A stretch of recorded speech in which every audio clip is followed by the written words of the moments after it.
ಎಲ್ಲರಿಗೂ ನಮಸ್ತೆ. ನನ್ನ ಕತೆ ನಿಮ್ಮ ಜೊತೆ ಇಂತಿ ನಿಮ್ಮ ತೀರ್ಥಶಿವು ಎನ್ನುವ ನನ್ನ ಯೂಟ್ಯೂಬ್ ಚಾನಲ್ಗೆ ನಿಮ್ಮೆಲ್ಲರಿಗೂ ಹೃತ್ಪೂರ್ವಕ ಸ್ವಾಗತ. ನಾನೇ ಬರೆದ ಹಿತವಾದ ಸಿಹಿಜ್ವಾಲೆ ಕಥೆಯ ಮುಂದುವರೆದ ಭಾಗವಿದು. ನಾನು ನಿಮ್ಮ ತೀರ್ಥಶಿವು. ಏನೋ ಹೇಳಬೇಕಿತ್ತು ಹೆಂಡತಿ ಮರೆತೇ ಹೋಯಿತು ಎನ್ನುತ್ತಾ ತನ್ನ ಹುಬ್ಬನ್ನು ಕೆರೆದುಕೊಳ್ಳುವ ಶೌರ್ಯ ನಿಜವಾಗಿಯೂ ಯಾವುದೋ ಗಂಭೀರ ವಿಷಯವನ್ನು ಹೇಳುತ್ತಾನೆ ಎಂದು ಅವನನ್ನೇ ನೋಡುತ್ತಾ ನಿಲ್ಲುತ್ತಾಳೆ ಐಕ್ಯ. ತಕ್ಷಣ ಏನೋನೋ ನೆನೆದವನ ಹಾಗೆ, ಲೇ ಹೆಂಡತಿ, ಎರಡೂ ಕೈ ಮೇಲೆತ್ತಿ ಗೋಡೆಗೆ ಒರ್ಗು ಎನ್ನಲು ಅವನು ಹೇಳಿದಂತೆ ಮಾಡಿದ ಐಕ್ಯ ಯಾಕೆ ಎಂದರೆ, ಅವಳ ಎರಡೂ ಕೈಯನ್ನು ಒಂದರ ಮೇಲೊಂದರಂತೆ ಇಟ್ಟು ತನ್ನ ಒಂದು ಕೈ ಸೇರಿಸಿ ಮತ್ತೊಂದು ಕೈನಲ್ಲಿ ಅವಳ ನಡು ಬಳಸಿ ತನ್ನತ್ತ ಸೆಳೆಯುವ ಶೌರ್ಯ ಹುಳ್ಳಗೆ ನಗುತ್ತಾ ಇದಕ್ಕೆ ಎಂದು ಕಣ್ಣು ಹೊಡೆದು ಅವಳ ಮುಖದತ್ತ ಬಾಗುತ್ತಾನೆ. ಶುರುವಾಗಿತ್ತು ಅವಳ ಜೋರು. ಅಯ್ಯೋ ಕೇಡಿ ಬಡೆತದೆ, ನಿಂಗೇನೋ ಬಂದಿರೋದು ರೋಗ. ಈ ಜನ್ಮದಲ್ಲಿ ನೀನು ಒಳ್ಳೆ ಬುದ್ಧಿ ಕಲಿಯಲ್ಲ ಕಣೋ. ಇವತ್ತು ನಾನು ಕೂಡ ಇನ್ಸ್ಟಾಗ್ರಾಮ್ನಲ್ಲಿ ಇದೇ ಥರ ವಿಡಿಯೋ ನೋಡಿದ್ದೆ. ಆ ಹುಡುಗಿಯರನ್ನು ನೋಡಿ ಅಯ್ಯೋ ಪೆದ್ದಿ ಹುಡುಗಿಯರು ಅಂತ ನಕ್ಕಿದ್ದೆ. ಆದರೆ ನೀನು ಅದನ್ನು ಹೀಗೆ ನನ್ನ ಮೇಲೆ ಪ್ರಯೋಗ ಮಾಡ್ತೀಯಾ, ನನ್ನನ್ನೇ ಜೋಕರ್ ಮಾಡ್ತೀಯಾ ಅಂತ ಗೊತ್ತಿರಲಿಲ್ಲ. ಇವತ್ತು ಸೋಮವಾರ, ನಾನು ಕೊಲೆ ಮಾಡುವ ಹಾಗಿಲ್ಲ ಅಂತ ನಮ್ಮ ಗುರುಗಳು ಹೇಳಿದ್ದಾರೆ ಗುರು. ಅದಕ್ಕೆ ನೀನು ಬದುಕಿಕೊಂಡೆ. ಈಗ ನನ್ನನ್ನು ಬಿಟ್ಟರೆ ಸರಿ, ಇಲ್ಲಾಂದರೆ ಈ ಜನ್ಮದಲ್ಲಿ ನೀನು ನಿನ್ನ ಮಗುವಿನ ಬಾಯಿಂದ ಚೋಲ್ಯ ಅಂತ ಕರೆಸಿಕೊಳ್ಬಾರ್ದು, ಹಾಗೆ ಮಾಡ್ತೀನಿ. ಮೊದಲೇ ನಾನು ನರ್ಸ್, ನನಗೆ ಎಷ್ಟೆಷ್ಟೋ ಮೆಡಿಸಿನ್ಸ್ ಗೊತ್ತು. ಅವತ್ತು ನೀನು ಇಡೀ ದಿನ ಬಾತ್ರೂಮ್ನಲ್ಲಿ ಸೆಟಲ್ ಆಗುವ ಹಾಗೆ ಮಾಡಿದ್ದು ನೆನಪಿದೆ ತಾನೇ? ಈಗೇನಾದರೂ ನೀನು ನಿನ್ನ ತುಟಿಯನ್ನು ನನ್ನ ಮುಖದತ್ತ ತಂದರೆ ಗ್ಯಾರಂಟಿ ನಿನ್ನ ಮುಖದ ಮೇಲೆ ನನ್ನ ತಲೆಯಿಂದ ಗುಣ ಹಾಕ್ತೀನಿ. ಆಮೇಲೆ ನಾಳೆ ಬೆಳಗ್ಗೆ ನ್ಯೂಸ್ನಲ್ಲಿ ಮಿಸ್ಟರ್ ಶೌರ್ಯ ಆದಿತ್ಯರಾಜ್ರ ಮುಖ ಹಂದಿಯ ಹಾಗೆ ಆಗಿದೆ ಅಂತ ಬರುತ್ತೆ ನೋಡು. ಅಷ್ಟೇ ಅಲ್ಲ, ಬೇರೆ ಯಾವ ಹುಡುಗಿಯರು ನಿನಗೆ ಲೈನ್ ಹೊಡೆಯೋಕ್ಕೆ ಆಗಲ್ಲ. ಅದಕ್ಕೆ ಹೇಳ್ತಾ ಇದ್ದೀನಿ, ಸೈಲೆಂಟಾಗಿ ಸೈಡ್ಗೆ ಹೋಗು ಎಂದು ನಾನ್ ಸ್ಟಾಪ್ ಆಗಿ ಮಾತಾಡ್ತಾ ಇದ್ದ ಹೆಣ್ಣನ್ನೇ ನೋಡುತ್ತಿದ್ದ ಶೌರ್ಯ ಮತ್ತೆ ಮತ್ತೆ ತನ್ನ ಸಂಯಮಕ್ಕೆ ಗುಡ್ ಬೈ ಹೇಳಿ ಯಾವುದೇ ಅಂಜಿಕೆ ಇಲ್ಲದೆ ಯಾವುದೇ ಭಯವಿಲ್ಲದೆ ಅವಳ ತುಟಿಗಳ ಸವಿಜೇನನ್ನು ಹೀರುವ ದುಂಬಿಯಾಗಿದ್ದ. ಅವನಿಗೆ ಒದಿಯಲು ನೋಡುವ ಐಕ್ಯಳ ಕಾಲನ್ನು ತನ್ನ ಕಾಲುಗಳಿಂದ ಬಂಧಿಸಿದವನು ಜೇನು ಹೀರುವ ಕಾಯಕದ ಜೊತೆಗೆ ಈಗ ಈ ರೌಡಿ ಬೇಬಿಯಿಂದ ಹೇಗೆ ತಪ್ಪಿಸಿಕೊಳ್ಳೋದು ಎಂದು ಯೋಚಿಸುತ್ತಿದ್ದ. ಆದರೆ ಅವಳು ಇವನೊಮ್ಮೆ ಬಿಟ್ಟರೆ ಸಾಕು, ಬಳಿಕ ಇವನಿಗೊಂದು ಗತಿ ಕಾಣಿಸಬೇಕು ಎಂದು ಯೋಚಿಸುತ್ತಿದ್ದಳು. ಕೆಲ ನಿಮಿಷಗಳ ಸುದೀರ್ಘ ಚುಂಬನದ ನಂತರ ಅವಳ ತುಟಿಗಳಿಗೆ ಬಿಡುಗಡೆ ಕೊಟ್ಟವನು ತನ್ನ ಕಾಲಿಗೆ ಬುದ್ಧಿ ಹೇಳಲು ನೋಡುವ ಹೊತ್ತಿಗೆ ಅವನ ಬೆನ್ನ ಭಾಗದ ಬಟ್ಟೆ ಅವಳ ಕೈನಲ್ಲಿ ಭದ್ರವಾಗಿ ಬಂದಿಯಾಗಿತ್ತು. ಲೇ ಹೆಂಡತಿ ಬಿಡೆ ಎಂದವನು ಅವಳಿಂದ ಬಿಡಿಸಿಕೊಳ್ಳಲು ನೋಡಿ ಕೊನೆಗೆ ತನ್ನ ಟೀ ಶರ್ಟನ್ನೇ ಕಳಚಿ ಅವಳ ಕೈಗಿಟ್ಟು ರೂಮಿನಿಂದ ಆಚೆಗೆ ಓಡಿದರೆ, ಅದೆಲ್ಲಿಗೆ ಓಡಿ ಹೋಗ್ತೀಯಾ ಹೋಗು. ಇವತ್ತು ನಿನ್ನ ಮುಖದ ಮೇಲೆ ಗುನ್ನ ಹಾಕಲಿಲ್ಲ ಅಂದರೆ ನಾನು ಐಕ್ಯ ಚಂದ್ರನ್ ಅಲ್ಲ ಕಣೋ. ನಿನಗಿನ್ನೂ ಈ ಐಕ್ಯ ಎಷ್ಟು ಟೆರರ್ ಅನ್ನೋದು ಗೊತ್ತಿಲ್ಲ. ಯುದ್ಧಕ್ಕೆ ನಿಂತರೆ ತಿರುಗಿ ನೋಡುವ ಹೆಣ್ಣಲ್ಲ ನಾನು ಎನ್ನುತ್ತಾ ಅವಳು ಕೂಡ ಅವನ ಹಿಂದೆಯೇ ಹೋಗುತ್ತಾಳೆ. ಓಹೋ, ನನ್ನ ಹೆಂಡತಿ ಟೆರರ್ ಅಂತೆ. ಗಂಡನಿಗೆ ಹೊಡೆಯುವುದನ್ನು ಟೆರರ್ ಅನ್ನೋದಲ್ಲ ಕಣೆ ಹೆಂಡತಿ. ನನ್ನ ಮಗುವಿನ ಬಾಯಿಂದ ನನ್ನನ್ನು ಚೋಲ್ಯ ಅಂತ ಕರೆಸುವ ಮೂಲಕ ನಿನ್ನನ್ನು ನೀನು ಟೆರರ್ ಎನ್ನುವುದನ್ನು ಸಾಬೀತು ಮಾಡು ಎನ್ನುವ ಶೌರ್ಯನ ಮುಖದ ಮೇಲೆ ಮೂಡಿದ್ದದ್ದು ಯಾವ ನಾಟಕೀಯತೆಯ ನಗುವೂ ಅಲ್ಲ, ಬದಲಾಗಿ ಅದು ಸ್ವಚ್ಛಂದ ಮನಸ್ಸಿನ ನಗುವೆ. ಹಾಗೆ ಅವರಿಬ್ಬರು ಹೊರಗೆ ಬರುವ ಹೊತ್ತಿಗೆ ಪುಷ್ಪ, ದಯಾನಂದ್ ಮತ್ತು ಶ್ರಮ್ ಮೂವರು ಊಟಕ್ಕೆ ಕುಳಿತಿದ್ದರು. ಇವನು ಲೇ ಹೆಂಡತಿ ಸುಮ್ಮನೆ ಇರೇ ಎಂದರೆ ಅವಳು ಸುಮ್ಮನೆ ಇರಲ್ಲ, ಮೊದಲು ನೀನು ಸುಮ್ಮನೆ ನಿಲ್ಲು, ನಿಂತರೆ ಸರಿ ಈಗ ಎನ್ನುತ್ತಾಳೆ. ಅವನ ಮುಖದ ತುಂಬೆಲ್ಲ ಮುದ್ದಾದ ಮಂದಹಾಸ ಲಾಸ್ಯವಾಡುತ್ತಿದ್ದರೆ ಅವಳ ಮುಖದ ಮೇಲೆ ಹುಸಿ ಮುನಿಸು ಕಾಣುತ್ತಿತ್ತು. ಅವರಿಬ್ಬರು ಆ ಹಾಲ್ ಪೂರ್ತಿ ಓಡಾಡುವಾಗ ಉಳಿದ ಮೂವರ ಮುಖದಲ್ಲಿ ಉರಿ ಎದ್ದ ಭಾವ. ಅದೇ ಹೊತ್ತಿಗೆ ಫಿಲ್ಮ್ ಮುಗಿಸಿಕೊಂಡು ಬಂದ ರಂಗಾರಾಣಿ ತಮ್ಮ ಮನೆಯ ಯಜಮಾನನ ಮುಖದ ಮೇಲಿನ ನಗುವನ್ನು ಕಂಡು ಆಶ್ಚರ್ಯ ತೋರುತ್ತಾ, ಐಕ್ಯವ್ವ ಏನಾಯಿತು, ನೀವಿಬ್ಬರು ಜೂಟಾಟ ಆಡ್ತಾ ಇದ್ದೀರಾ ಎಂದು ಕೇಳಲು, ನೀವು ಬಂದಿದ್ದು ಒಳ್ಳೆಯದೇ ಆಯಿತು. ಬೇಗ ನಿಮ್ಮ ಆದಿಯಪ್ಪನನ್ನು ಹಿಡಿದುಕೊಡಿ, ಇವತ್ತಿವರಿಗೆ ಸರಿಯಾದ ಪಾಠ ಕಲಿಸಬೇಕು ಎನ್ನುತ್ತಾಳೆ ಐಕ್ಯ. ಏನೂ, ನಮ್ಮ ಆದಿಯಪ್ಪನಿಗೆ ಪಾಠ ಕಲಿಸುತ್ತೀರಾ? ಅಂಥ ತಪ್ಪು ಏನು ಮಾಡವ್ರೆ ಅವರು ಹಾಗೆಲ್ಲ ತಪ್ಪು ಮಾಡೋಕ್ಕಿಲ್ಲ ಎಂದು ರಂಗ ಕೇಳಿದರೆ, ಸರಿಯಾಗೇ ಕೇಳಿದೆ ಕಣೋ ರಂಗ, ಕೇಳು ನಿಮ್ಮ ಐಕ್ಯವನನ್ನು ನಾನು ಯಾವ ತಪ್ಪು ಮಾಡಿದ್ದೀನಿ ಅಂತ ನೀನೇ ಕೇಳೋ ಎನ್ನುವ ಶೌರ್ಯನಂತೂ ಪುಟ್ಟ ಮಗುವಿನಂತೆ ಕಾಣುತ್ತಿದ್ದಾನೆ. ಚಿಕ್ಕ ಮಕ್ಕಳು ಗೆಳೆಯರನ್ನು ಸಪೋರ್ಟ್ಗೆ ಕರೆಯುವಂತೆ ರಂಗನನ್ನು ಸಪೋರ್ಟ್ಗೆ ಕರೆಯುತ್ತಿದ್ದರೂ ಅವನ ಕಣ್ಣಲ್ಲಿ ತುಂಟತನದ ಛಾಯೆ ಎದ್ದು ಕಾಣುತ್ತಿದೆ. ಆಹಾ, ಕಿಂಗ್ ಆಫ್ ರೊಮ್ಯಾನ್ಸ್, ಏನು ಮಾಡಿಲ್ಲ ಅಲ್ವ ನೀನು?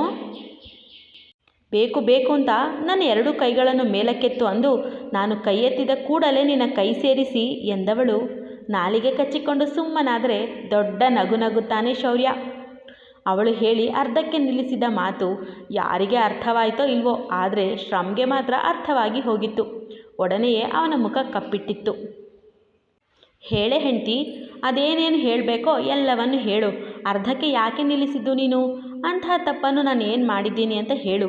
ಇವರೆಲ್ಲರೂ ನಾನು ಮಾಡಿದ್ದು ತಪ್ಪು ಅಂತ ಹೇಳಿದರೆ ನಾನು ನೀನು ಕೊಡುವ ಶಿಕ್ಷೆಯನ್ನು ಅನುಭವಿಸುತ್ತೇನೆ ಎನ್ನುವ ಶೌರ್ಯನ ಮಾತಿಗೆ ಹುಬ್ಬು ಬೆಸೆದವಳು, ಆ ತಪ್ಪು ಏನು ಅಂತ ನಮ್ಮ ರೂಮಲ್ಲಿ ಹೇಳ್ತೀನಿ, ನೀನೀಗ ನಿಂತರೆ ಸರಿ ಎಂದು ಜೋರು ಮಾಡುತ್ತಾಳೆ ಐಕ್ಯ. ಆದರೆ ಅವಳ ಮಾತಿಗೆ ಸ್ವಲ್ಪವೂ ಬಾಗದ ಶೌರ್ಯ, ಅದೇನೋ ನೀನು ಬಹಳ ಟೆರರ್ ಅನ್ನುತ್ತಿದೆಯಲ್ಲ, ಆ ಟೆರರಿಸಮ್ನ ತೋರಿಸು ಬಾ ಎಂದು ಮುಂದೆ ಓಡಲು 2-3 ಹೆಜ್ಜೆ ಅವನ ಹಿಂದೆ ಓಡುವ ಐಕ್ಯ, ನನಗ್ಯಾಕೋ ತಲೆ ಸುತ್ತುತ್ತಿದೆ ಶೌರ್ಯ, ಪ್ಲೀಸ್ ಹೆಲ್ಪ್ ಮೀ ಎನ್ನುತ್ತಾ ಅವಳು ಬಿದ್ದ ಕೂಡಲೇ ರಂಗ ಮತ್ತು ರಾಣಿ ಇಬ್ಬರು ಒಟ್ಟಿಗೆ, ಶೌರ್ಯಪ್ಪ ಇಲ್ಲಿ ನೋಡಿ, ಐಕ್ಯವ ಬಿದ್ದು ಹೋದ್ರು ಎಂದು ಕಿರುಚಿದ ಕೂಡಲೇ ಶ್ರಮ್ ಅವಳ ಬಳಿ ಬರಲು ಶೌರ್ಯ ಕೂಡ ಮರಳಿ ಅವಳ ಬಳಿಗೆ ಬಂದು, ಲೇ ಹೆಂಡ್ತಿ ಹೆಂಡ್ತಿ ಲೇ ಹೆಂಡ್ತಿ ಏನಾಯಿತು ಎನ್ನುತ್ತಾ ಅವಳ ಕೆನ್ನೆ ತಟ್ಟಲು ಪಟ್ಟನೆ ಕಣ್ಣು ಬಿಡುವ ಐಕ್ಯ ಈ ಬಾರಿ ಅವನ ತೋಳಿಗೆ ತನ್ನ ತೋಳನ್ನು ಬೆಸೆದು ಕಣ್ಣು ಹೊಡೆದು, ಹೆಂಗೆ ನನ್ನ ಆ್ಯಕ್ಟಿಂಗ್? ನಾನೀಗ ಮಾಮೂಲಿ ಹುಡುಗಿ ಅಲ್ಲ ಗುರು, ಹೀರೋಯಿನ್ ಹೀರೋಯಿನ್ ಎನ್ನುತ್ತಾ ಇಲ್ಲದ ಕಾಲರನ್ನು ಮೇಲೇರಿಸಿ ನಕ್ಕರೆ, ಹೋಗೆ ಹೆಂಡ್ತಿ, ಈ ರೀತಿ ಯಾರಾದರೂ ತಮಾಷೆ ಮಾಡ್ತಾರಾ ಎಂದು ಕೋಪ ತೋರುತ್ತಾನೆ ಶೌರ್ಯ. ಆದರೆ ಶ್ರಮ್ ಮಾತ್ರ ಅವಳಿಗೆ ಕೇಳುವ ಹಾಗೆಯೇ ಡ್ರಾಮಾ ಕ್ವೀನ್ ಎನ್ನಲು, ಆಫ್ ಕೋರ್ಸ್ ಮಿಸ್ಟರ್ ಡಾಕ್ಟರ್, ನನ್ನ ಗಂಡ ಈ ಮನೆಯ ಕಿಂಗ್, ನಾನು ಇವರ ಕ್ವೀನ್ ಎಂದು ಉಡಾಫೆಯಾಗಿ ನಕ್ಕ ಐಕ್ಯ, ನೀನೀಗ ಅಡುಗೆ ಮನೆಗೆ ಬಾ ಎನ್ನುತ್ತಾ ಶೌರ್ಯನನ್ನು ಅಡುಗೆ ಮನೆಗೆ ಎಳೆದೊಯ್ಯುತ್ತಾಳೆ. ಲೇ ಹೆಂಡ್ತಿ ಏನೇ ಮಾಡ್ತಾ ಇದೆಯಾ ಎಂದವನಿಗೆ ಕೋಪದ ನೋಟ ಬೀರುವ ಐಕ್ಯ, ಸುಮ್ಮನೆ ನಿಲ್ಲು ಅಂದರೆ ನಿಲ್ಲು ಅಷ್ಟೇ.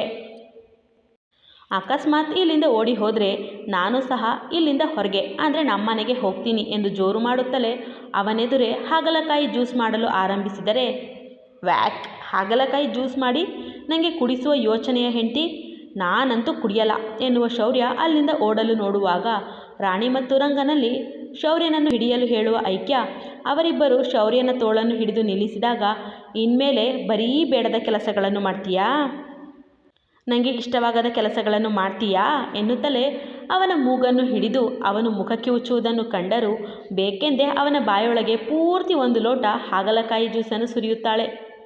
ಅವನು ಪೂರ್ತಿ ಕುಡಿದ ನಂತರ, ಹೆಂಗೆ ನಾನು ಇನ್ನೊಂದು ಸಲ ನನ್ನ ತಂಟೆಗೆ ಬರ್ತೀಯಾ ಎಂದ ಹೆಣ್ಣಿಗೆ ಅವನು ಹೌದೆಂದು ಉದ್ದುದ್ದ ತಲೆಯಾಡಿಸಿದಾಗ ಆಶ್ಚರ್ಯವಾಗಿತ್ತು.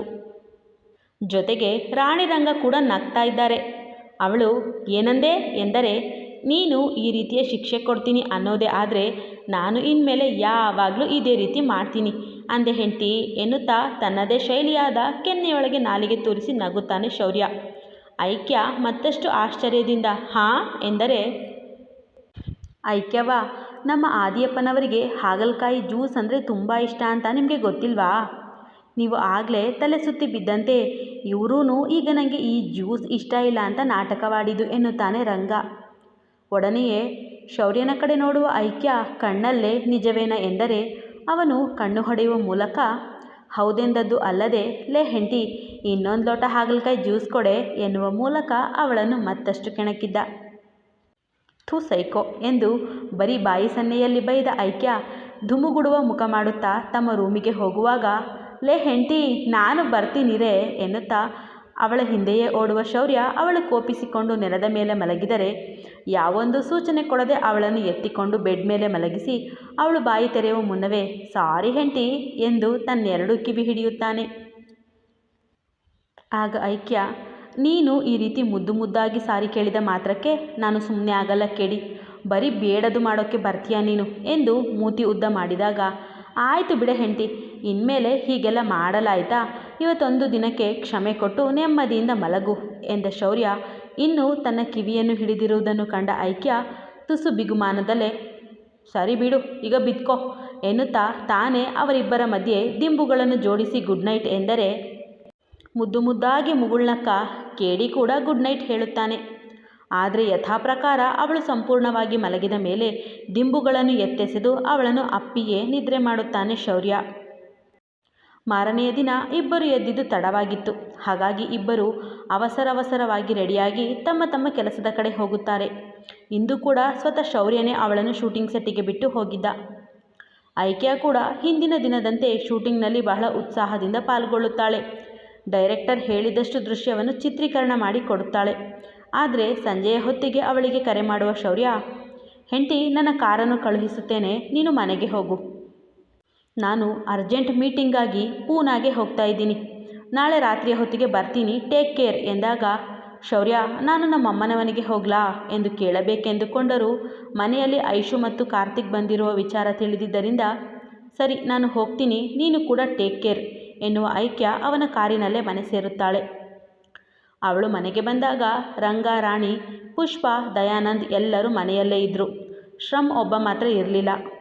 ಆದರೆ ಯಾರೊಬ್ಬರ ಹತ್ತಿರವೂ ಶೌರ್ಯ ಇಂದು ಬರುವುದಿಲ್ಲ ಎಂದು ಹೇಳದ ಐಕ್ಯ ನೆನೆಯ ಹಾಗೆ ಇಂದು ಸಹ ತಾನು ಫ್ರೆಶ್ ಆಗಿ ಕೆಳಗೆ ಬಂದು ತನ್ನೊಬ್ಬಳಿಗೆ ಕಾಫಿ ಮಾಡಿಕೊಂಡು ಕುಡಿಯುತ್ತಾಳೆ. ಹಾಗೆ ಐಕ್ಯವ್ವ, ಅಡುಗೆ ಏನು ಮಾಡೋದು ಎಂದ ರಾಣಿಗೆ, ಇವತ್ತು ನಿಮ್ಮಿಷ್ಟ ಬಂದ ಅಡುಗೆಯನ್ನೇ ಮಾಡಿ ರಾಣಿ ಅಕ್ಕ, ನನಗೂ ಇವತ್ತು ಶೂಟಿಂಗ್ ಜಾಸ್ತಿ ಇತ್ತು, ಹಾಗಾಗಿ ಆಯಾಸವಿದೆ, ನಾನು ಸ್ವಲ್ಪ ಹೊತ್ತು ರೆಸ್ಟ್ ಮಾಡುತ್ತೇನೆ ಎನ್ನುವ ಐಕ್ಯ ತನ್ನ ರೂಮಿಗೆ ಹೋಗುತ್ತಾಳೆ. 7 ಗಂಟೆಯ ಹೊತ್ತಿಗೆ ತನ್ನ ರೂಮಿಗೆ ಹೋಗುವ ಐಕ್ಯ ಕಾದಂಬರಿ ಓದುತ್ತಾ ಮುಳುಗಿ ಹೋಗುತ್ತಾಳೆ. ಕಾದಂಬರಿ ಮುಗಿದು ಅವಳು ಸಮಯ ನೋಡಿದಾಗ 9:30 ಆಗಿತ್ತು. ಇದೇನಿದು, ಸಮಯ ಇಷ್ಟು ಬೇಗ ಸರಿದು ಹೋಗಿದೆಯಲ್ಲ, ನಾನು ಸಹ ಪುಸ್ತಕದಲ್ಲಿ ಕಳೆದು ಹೋಗಿದ್ದೆ. ಅದು ಸರಿ, ರಾಣಿ ಅಕ್ಕ ಯಾಕೆ ಊಟಕ್ಕೆ ಕರೆಯಲು ಬರಲಿಲ್ಲ, ಬಹುಶಃ ನಾನೇ ಹೋಗ್ತೀನಿ ಅಂದ್ಕೊಂಡ್ರೇನೋ ಎಂದು ತನ್ನಲ್ಲೇ ನುಡಿದ ಐಕ್ಯ ಪುಸ್ತಕವನ್ನು ಎತ್ತಿಟ್ಟು ಕೆಳಗೆ ಹೋದರೆ ಪೂರ್ತಿ ಮನೆ ಖಾಲಿ ಖಾಲಿ, ಯಾರೊಬ್ಬರೂ ಇಲ್ಲ ಮನೆಯಲ್ಲಿ. ಇದೇನಿದು, ಮನೆ ಪೂರ್ತಿ ನಿಶ್ಶಬ್ದ ಆವರಿಸಿದೆಯಲ್ಲ ಎಂದು ಸುತ್ತಲೂ ನೋಡುವ ಐಕ್ಯ ಮೊದಲು ಅಡುಗೆ ಮನೆಯನ್ನು ಬಗ್ಗಿ ನೋಡುತ್ತಾಳೆ. ಬಳಿಕ ರಂಗಣ್ಣ, ರಾಣಿಯಕ್ಕ ಎಲ್ಲಿದ್ದೀರಾ ಎಂದು ಅವರಿಬ್ಬರ ಹೆಸರನ್ನು ಕರೆದು ಎಲ್ಲ ರೂಮುಗಳ ಕಡೆಯೂ ಇಣುಕಿ ನೋಡುತ್ತಾಳಾದರೂ ಪೂರ್ತಿ ಮನೆಯಲ್ಲಿ ಯಾರೊಬ್ಬರೂ ಇರಲಿಲ್ಲ. ಆದರೆ ಅಡುಗೆ ಮನೆಯಲ್ಲಿ ಅಡುಗೆಯಂತೂ ತಯಾರಾಗಿರಿಸಲಾಗಿದೆ. ಎಲ್ಲ ಎಲ್ಲಿಗೆ ಹೋದರು, ನನ್ನೊಬ್ಬಳನ್ನೇ ಬಿಟ್ಟು ಎಲ್ಲಿಗೆ ಹೋಗಿದ್ದಾರೆ ಎಂದುಕೊಂಡ ಐಕ್ಯ ಮೊದಲು ರಂಗ ಮತ್ತು ರಾಣಿಗೆ ಫೋನ್ ಮಾಡಿ ಕೇಳೋಣ ಎನ್ನುತ್ತಾ ತನ್ನ ಫೋನ್ ತೆಗೆದುಕೊಳ್ಳುವ ಸಲುವಾಗಿ ರೂಮಿಗೆ ಹೋಗುತ್ತಾಳೆ. ಹಾಗೆ ರೂಮಿಗೆ ಬಂದವಳ ಮೂಗಿಗೆ ಯಾವುದೋ ಪರ್ಫ್ಯೂಮ್ ಸ್ಮೆಲ್ ಬಡಿದಂತಾಗಿತ್ತು. ಈ ರೂಮಿನಲ್ಲಿ ನಾನು ಮತ್ತು ಕೇಡಿಯ ಹೊರತಾಗಿ ಮತ್ಯಾರೂ ಓಡಾಡುವುದಿಲ್ಲ, ಇವತ್ತು ಕೇಡಿ ಕೂಡ ಇಲ್ಲ, ನಾನಂತೂ ಪರ್ಫ್ಯೂಮ್ ಬಳಸಲ್ಲ ಅಂದ ಮೇಲೆ ಇದ್ಯಾವುದು ಹೊಸ ಪರ್ಫ್ಯೂಮ್ ಸ್ಮೆಲ್ ಎಂದು ಮನದಲ್ಲೇ ಶಂಕಿಸಿದ ಐಕ್ಯ ತನ್ನ ಫೋನ್ ತೆಗೆದು ರಾಣಿಯ ನಂಬರ್ಗೆ ಕರೆ ಮಾಡಿ ಕಿವಿಗೆ ಹಿಡಿಯಲು, ನೀವು ಕರೆ ಮಾಡಿದ ಚಂದಾದಾರರು ವ್ಯಾಪ್ತಿ ಪ್ರದೇಶದಿಂದ ಹೊರಗಿದ್ದಾರೆ ಎನ್ನುವ ಸಿದ್ಧ ಉತ್ತರ ಸಿಗುತ್ತದೆ. ಆಗ ತಾನೇ ಮನೆಯಲ್ಲೇ ಇದ್ರಲ್ಲ, ಅಷ್ಟು ಬೇಗ ಎಲ್ಲಿಗೆ ಹೋದ್ರು ಎಂದುಕೊಂಡು ರಂಗನಿಗೆ ಕರೆ ಮಾಡುವ ಐಕ್ಯ ಹಾಗೆ ಕನ್ನಡಿಯಲ್ಲಿ ತನ್ನ ಪ್ರತಿಬಿಂಬ ನೋಡಲು ಅವಳಿಗೆ ತಮ್ಮ ರೂಮಿನ ಕಿಟಕಿಗೆ ಹಾಕಿರುವ ದೊಡ್ಡ ಪರದೆಯ ಹಿಂದೆ ಯಾರೋ ನಿಂತಿರುವಂತೆ ಭಾಸವಾಗುತ್ತದೆ. ಅದು ನಿಜವೋ ಅಲ್ಲವೋ ಎಂದು ತಿಳಿಯುವ ಸಲುವಾಗಿ ಐಕ್ಯ ಸೂಕ್ಷ್ಮವಾಗಿ ಆ ಕಿಟಕಿಯ ಪರದೆಯನ್ನೇ ಗಮನಿಸುವಾಗ ಯಾರೋ ಒಬ್ಬ ವ್ಯಕ್ತಿ ಕಿಟಕಿಯ ಪರದೆಯ ಹಿಂದೆ ಅಡಗಿ ನಿಂತಿರುವುದಂತೂ ಸ್ಪಷ್ಟವಾಗಿ ಗೋಚರಿಸುತ್ತದೆ. ಸಾಲದಕ್ಕೆ ಅವನು ಧರಿಸಿರುವ ಚೂಪು ಮೂತಿಯ ಕಪ್ಪು ಶೂ ಜೊತೆಗೆ ಕೈಯಲ್ಲಿ ಹಿಡಿದಿರುವ ಹರಿತವಾದ ಚಾಕು ಕೂಡ ಕಾಣುತ್ತದೆ. ಬುದ್ಧಿವಂತ ಹೆಣ್ಣಿಗೆ ಅಪಾಯದ ವಾಸನೆ ಸಿಕ್ಕಿತು. ಕಥೆ ಮುಂದುವರಿಯುವುದು ಎಂದಿನಂತೆ ನಿಮ್ಮ ಪ್ರೋತ್ಸಾಹದ ನಿರೀಕ್ಷೆಯಲ್ಲಿ.